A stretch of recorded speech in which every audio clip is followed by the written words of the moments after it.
Passengers were relaxed, chatting, sipping coffee. It was just another routine flight across the country.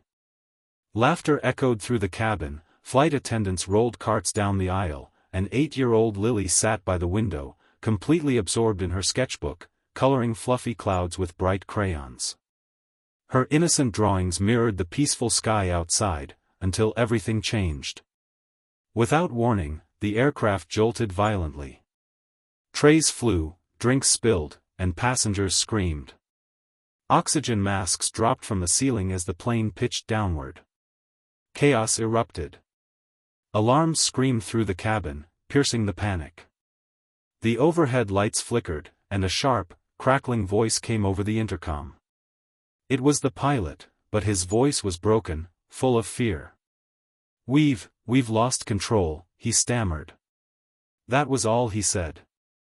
Silence followed. Inside the cockpit, the scene was even worse. The captain stared at blinking, useless instruments, his hands trembling on the yoke.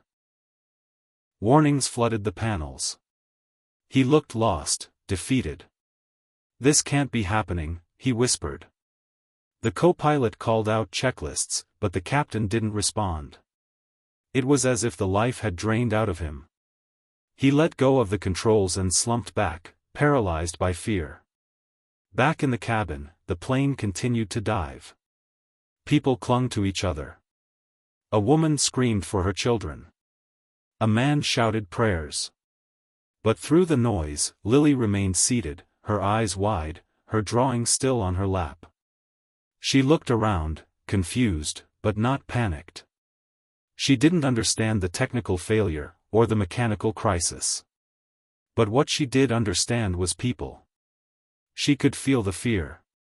And somehow, she knew what to do. As the adults around her spiraled into chaos, Lily stood up on her seat. And then, quietly but clearly, she began to speak. The cabin had descended into utter panic. Screams echoed off the walls. A mother sobbed into her infant's blanket, rocking back and forth in her seat. An old man clenched a rosary so tightly his knuckles turned white, whispering desperate prayers. Across the aisle, a businessman was hyperventilating into a paper bag. Even the flight attendants, usually calm and composed, had tears streaming down their faces. One of them knelt in the aisle, clutching a seat, whispering, "Please, not like this." The captain hadn't made another announcement. He hadn't said a word. Locked inside the cockpit, he had given up. The plane was falling, and no one seemed to be in control of the aircraft or themselves. But just then, through the noise, something unexpected happened. A small, clear voice rose from the middle of the chaos. It was Lily. Standing on her seat, her little face pale but determined, she raised both her hands. "Everyone, hold hands," she shouted. Her voice cracked but didn't falter. "Breathe with me. Like my grandma taught me. In, and out. Slow." At first, no one responded. But then a woman turned, saw the child's tiny figure standing tall. She reached for the hand next to her. Then another. And another. In the midst of fear, human instinct shifted, from panic to connection. Lily closed her eyes and inhaled deeply, loud enough to be heard. "Like this," she said gently. 1, 2, 3, people copied her. Shaky breaths turned slower. A soft hush began to fall over the cabin. The noise didn't stop entirely, but it quieted, enough to be noticed. She wasn't a pilot. She didn't know how to fly a plane. But somehow, Lily was helping it stay in the sky. In the dim, trembling cabin, something extraordinary was happening. What began as a child's plea became a chain reaction. One by one, people began to respond, not with fear, but with connection. A businessman who had been silently shaking reached across the aisle and took the hand of a teenage boy he'd never met. A woman, cheeks wet with tears, leaned into the stranger beside her and whispered, "Thank you for being here." And somehow, it felt like the whole plane exhaled at once. Lily, still standing on her seat, looked around. Her little hand clutched her armrest for balance, her voice soft but steady. "We're okay if we're together," she said, more to herself than anyone. Then she did something no one expected. She began to sing. It was a lullaby her grandmother used to hum while brushing her hair, gentle and soothing, almost like a prayer. The melody floated softly through the cabin, wrapping itself around the passengers like a warm blanket. Some people recognized the tune and joined in, voices shaky but honest. Others simply closed their eyes and breathed in rhythm. The fear hadn't vanished. But it had shifted, transformed into something quieter. Something human. In the cockpit, the co-pilot cracked open the door, needing to check on the cabin. What he saw stopped him cold. The chaos he'd left behind minutes ago was now replaced by stillness. People were holding hands, some singing, some praying, but all, together.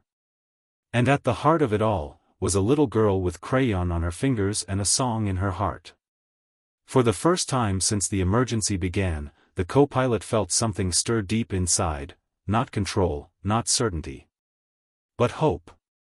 The cockpit door swung open, and the co-pilot burst back inside. His breath was quick, his heart racing, not from panic, but purpose. The captain sat slumped, still dazed, eyes vacant. But the co-pilot had seen something the instruments couldn't measure. He had seen courage. Not in a checklist or a manual, but in a child, standing on a seat, singing through fear. He slid into his chair, wiped the sweat from his brow, and took the controls. They were still sluggish, the gauges still blinking red. Warning lights flashed in every direction. But for the first time, he didn't feel alone. He remembered his training. Every simulation, every emergency drill. But more than that, he remembered what he saw in that cabin. People coming together. A little girl leading them with nothing but kindness and calm. And that memory gave his shaking hands strength. Outside, clouds rushed past the windows. The altitude was still dropping. He gritted his teeth and radioed a mayday. Then, he scanned the terrain and spotted a remote airstrip miles ahead, barely long enough, but it was all they had. In the cabin, Lily had returned to her seat. She held the hands of the passengers beside her, one a grandmother, the other a nervous college student. She looked at both with the confidence of someone far older than 8.